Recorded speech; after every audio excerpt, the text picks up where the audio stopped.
দর্শক, আপনাদের নিশ্চয়ই মনে আছে গুলশানের সেই চাঁদাবাজির ঘটনা।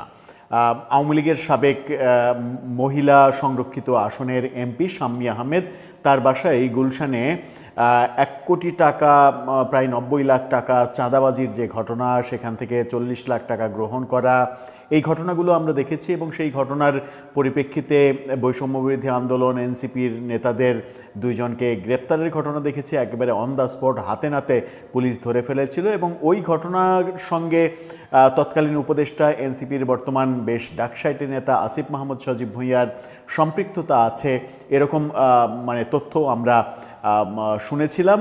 ওই ঘটনায় অভিযুক্ত এক আসামি তার ভিডিও বার্তায় এরকম বক্তব্য দিয়েছিলেন। সেখান থেকে আমরা ওই যে হাঁসের মাংস, ওয়েস্টিনে হাঁসের মাংস খেতে যাওয়ার গল্পটাও শুনেছিলাম আসিফ মাহমুদের। সেই শাম্মী আহমেদ সম্পর্কে একটা তথ্য সামনে এসেছে, যেটাকে আল জাজিরার সাংবাদিক জুলকারনাইন শাহের তিনি একটা অডিও তার ফেসবুকে পোস্ট করে দাবি করেছেন যে শাম্মী আহমেদ বাংলাদেশে অবস্থান করেই বিভিন্ন দেশের দূতাবাসের সঙ্গে যোগাযোগ করছেন এবং আওয়ামী লীগকে রাজনীতিতে ফিরিয়ে আনার চেষ্টা করছেন। এটাকে কি জুলকারনাইন শাহের একটা অপরাধ হিসেবে, ক্রিমিনাল অফেন্স হিসেবে দেখছেন, নাকি তিনি এই তথ্যটা এমনিতেই প্রকাশ করলেন? জুলকারনাইন শাহের যখন এই তথ্যটা প্রকাশ করলেন, অডিওটা প্রকাশ করলেন, তখন এমন হওয়ার সম্ভাবনা খুব বেশি, যদি শাম্মী আহমেদ দেশে থেকে থাকেন, এতদিন গত প্রায় 2 বছরে তিনি গ্রেপ্তার না হলেও এখন হয়তো গ্রেপ্তার হওয়ার সম্ভাবনাটা প্রবল হয়ে দাঁড়ালো। কি কথা? একটা যে অডিও প্রকাশ হয়েছে, বলা হচ্ছে যে শাম্মী আহমেদ তাদের দলের অনলাইন একটা কনভারসেশনে তিনি কথা বলেছেন, সেই অডিওটাই জুলকারনাইন শাহের ফাঁস করেছেন। সেখানে তাকে নানা কথা বলতে শোনা গেছে। শেখ হাসিনা সম্পর্কে যেমন কথা বলেছেন, শেখ হাসিনার সঙ্গে তার যোগাযোগ আছে, এটাও আমরা এই অডিওতে নিশ্চিত হচ্ছি। এবং বিভিন্ন দূতাবাস, অন্তত পৃথিবীর 2টা বড় দেশের দূতাবাসের সঙ্গে তার যোগাযোগের তথ্য তিনি নিজেই দিচ্ছেন। চলুন এই চাঞ্চল্যকর ব্যাপারটা একটু বুঝে ওঠার চেষ্টা করি, যে দূতাবাসগুলোর সঙ্গে যোগাযোগ করে শাম্মী আহমেদকে দিয়ে আওয়ামী লীগ রাজনীতিতে ফেরার কর্মকাণ্ড করছে কিনা, এটাতে আওয়ামী লীগের শীর্ষ রাজনীতির, শীর্ষ নেতৃত্বের এক ধরনের সহযোগিতা কিংবা ইন্ধন সেগুলো আছে কিনা। থাকবেন পলিটিক্স টিভির নিয়মিত। আওয়ামী লীগের সাবেক এমপি এবং সংরক্ষিত মহিলা আসনের এমপি শাম্মী আহমেদ, যিনি আওয়ামী লীগের বেশ গুরুত্বপূর্ণ দায়িত্বও পালন করেন, তার বাসাতে আমরা গুলশানে যে চাঁদাবাজির ঘটনাটা দেখেছিলাম, সেই চাঁদাবাজির ঘটনার পরেই মূলত শাম্মী আহমেদ অনেক বেশি আলোচনায় আসেন। যদিও নিজের বাসায় শাম্মী আহমেদ থাকেন না, পলাতক অবস্থায় আছেন, এরকম বক্তব্য আমরা অনেক আগে থেকেই জানছি।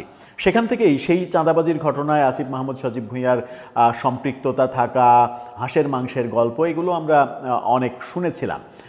যেহেতু ঘটনাটা পুরাতন হয়ে গেছে, সেহেতু ওই ঘটনা নিয়ে এখন আর তেমন কথা হয় না।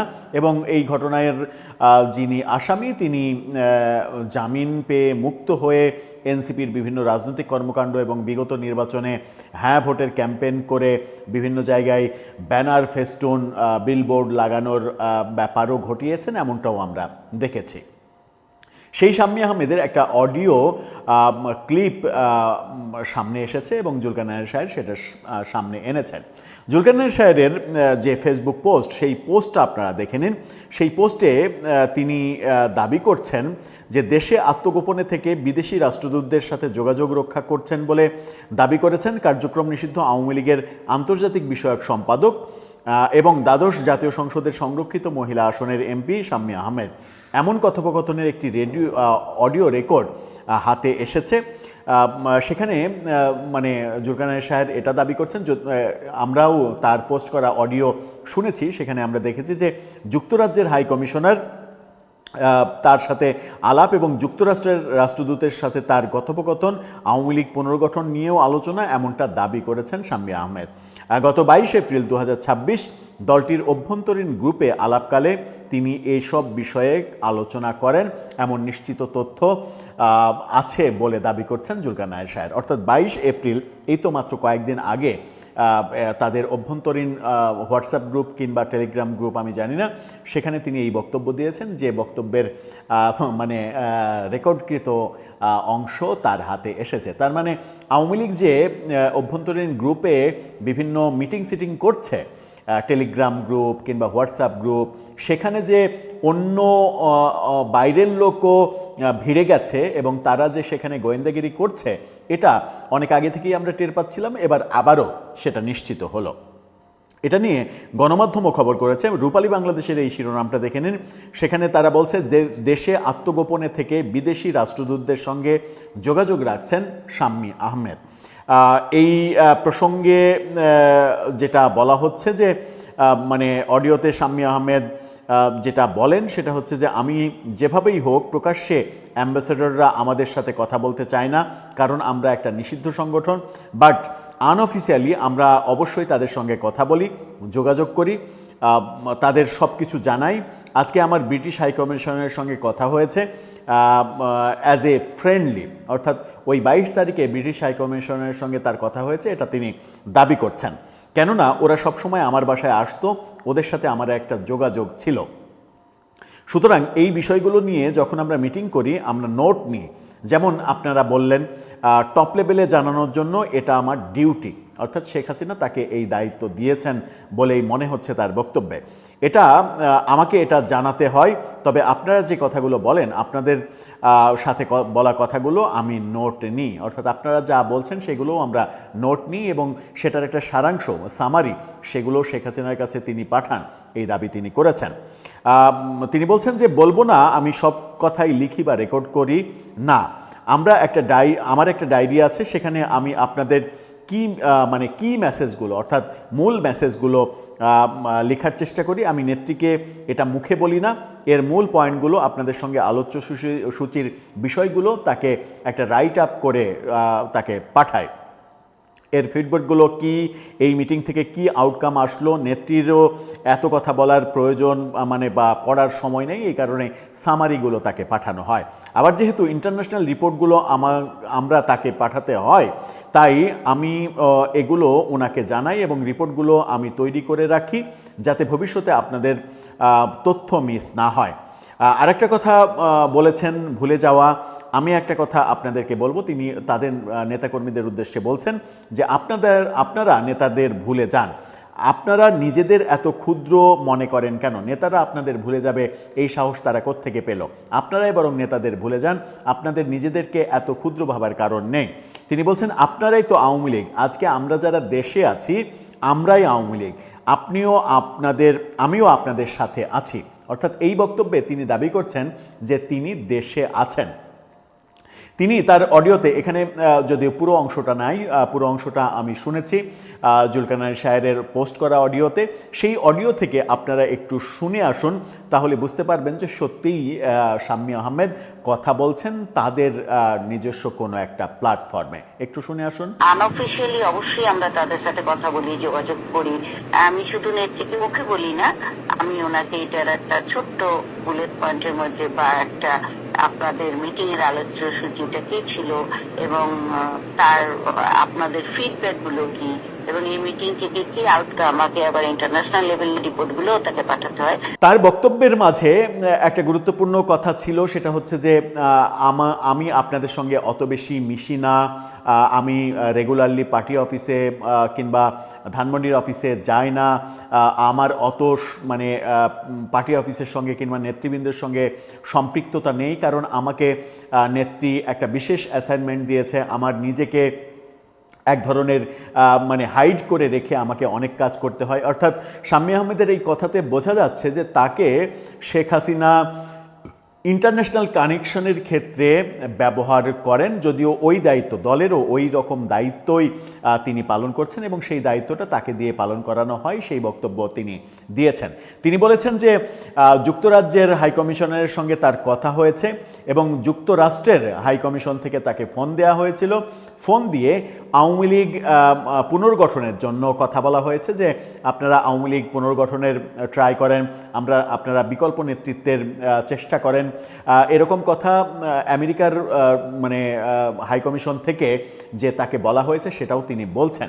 এবং তিনি এই মানে রিফাইন্ড আওয়ামী লীগের যে তত্ত্ব, সেই তত্ত্ব তিনি মানেন না, তিনি বিশ্বাস করেন না। আওয়ামী লীগের একমাত্র নেত্রী শেখ হাসিনা, তার নেতৃত্বেই আওয়ামী লীগ সংগঠিত হবে, এরকম বক্তব্যও তিনি দিয়েছেন। এখন জুলকারনাইন সাহেব যেটা পোস্ট করলেন সেটার মাধ্যমে তিনি মূলত দাবি করার চেষ্টা করছেন বোধহয়, সেটা হচ্ছে যে দেশে থেকেই শাম্মী আহমেদ কিভাবে আন্তর্জাতিক যোগাযোগগুলো মেনটেন করছেন, আওয়ামী লীগের ফিরে আসার চেষ্টা করছেন, এত বড় কর্মযজ্ঞ করছে অথচ পুলিশের চোখে পড়ছে না। সম্ভবত তার মানে অলিখিত কিংবা উজ্জ বাক্যগুলো এমনই। এরপরে কি আমরা এরকমটা দেখব যে এই অডিও যখন জুলকারনাইন সাহেব ফেসবুকে পোস্ট করলেন তখন পুলিশ এখন তৎপর হবে কোথায় শাম্মী আহমেদ আছেন তার মানে জায়গা ট্রেস করে তাকে গ্রেপ্তার করার ঘটনা কি আমরা খুব দ্রুতই দেখব? দেখলে আশ্চর্য হওয়ার কিছু থাকবে না। কারণ যারা নির্বাচনের পরে বিএনপি সরকার আসার পরে আওয়ামী লীগের অতি উৎসাহী নেতাকর্মী যারা ভাবছেন যে তাদের রাজনীতিতে ফিরে আসাটা এখন মাত্র সময়ের ব্যাপার, বিএনপি তাদেরকে রাজনীতি করার সুযোগ খুব সহসাই দেবে, তাদের বোধহয় ধারণাগুলো এবং রাজনৈতিক প্রজ্ঞাগুলো সঠিকভাবে তারা কাজে লাগাতে পারছেন না। কারণ এর আগে একাধিকবার বলেছি, আওয়ামী লীগের আমলে সব থেকে বেশি ক্ষতিগ্রস্ত দলটির নাম বিএনপি। সুতরাং বিএনপি ক্ষমতায় এসে আওয়ামী লীগের ব্যাপারে সব কিছু ভুলে গিয়ে আওয়ামী লীগের ব্যাপারে উদার নীতি দেখাবে। প্রফেসর ইউনূস যে বুলডোজার চালিয়েছে আওয়ামী লীগের রাজনীতির উপরে, সেখান থেকে বিএনপি একেবারে রিভার্স অ্যাঙ্গেলে কাজ করবে, এই কথা যারা মনে করেন, বিশ্বাস করেন কিংবা ভাবনার মধ্যে আনেন, তাদের রাজনৈতিক প্রজ্ঞা নিয়ে বোধহয় সন্দেহ পোষণ করা যেতেই পারে। তাহলে ব্যাপারটা কি দাঁড়াচ্ছে? শাম্মী আহমেদ কি সত্যি আন্তর্জাতিক লবিংয়ের ব্যাপারটা করছেন? যখন শেখ হাসিনার মন্ত্রীদের মানে খুঁজে পাওয়া যাচ্ছে না, বহু মন্ত্রী প্রতিমন্ত্রী বিদেশে পালিয়ে থেকে এমনকি সামাজিক যোগাযোগ মাধ্যমে পর্যন্ত এখন পর্যন্ত সবাই অ্যাক্টিভ হননি। এই কিছুদিন আগে কিছু মন্ত্রীকে আমরা সামাজিক যোগাযোগ মাধ্যমে অ্যাক্টিভ হতে দেখলাম, অনেক দিন পরে স্বয়ং তাদের সেক্রেটারি ওবায়দুল কাদেরকে হঠাৎ করে আকাশে উদয় হতে দেখলাম, উদয় হয়েই নিজেকে এখনও তিনি সাধারণ সম্পাদক সেই দাবি করলেন, তারপরে দেখলাম যে হঠাৎ করে আবারও উধাও হয়ে গেলেন, তার কথা বলা বন্ধ হয়ে গেল। তাহলে কি শাম্মী আহমেদের মতো এই পর্যায়ের নেতা নেত্রীদেরকেই শেখ হাসিনা এই মুহূর্তে কাজে লাগাচ্ছেন কিংবা মানে বিশ্বাসযোগ্যতার মধ্যে আনছেন?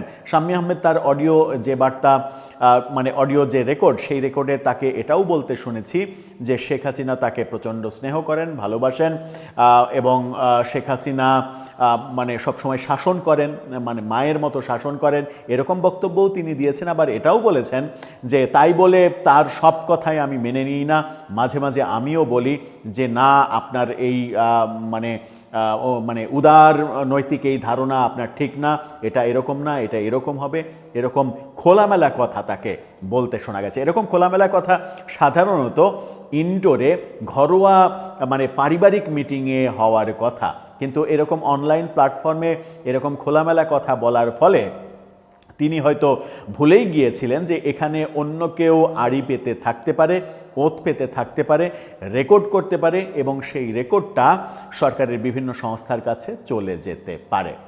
এরপরের স্টেপ কি তাহলে? দর্শক, আপনার কাছে কি মনে হয়? মানে যে তথ্যগুলো আমরা জানতে পারছিলাম না, অর্থাৎ আওয়ামী লীগের কোন পর্যায়ের নেতারা আন্তর্জাতিক লবিংগুলো মেনটেন করছে, এখন কি মনে হচ্ছে যে সেই দলে শাম্মী আহমেদ একটা বড় নাম, যিনি কিনা দেশেই আছেন বলে তিনি নিজেই দাবি করছেন? দেশে থেকে কিভাবে এতদিন গ্রেপ্তার এড়িয়ে থাকতে পারলেন, সেটাও তো একটা বড় ব্যাপার। আপনার মতামত জানিয়ে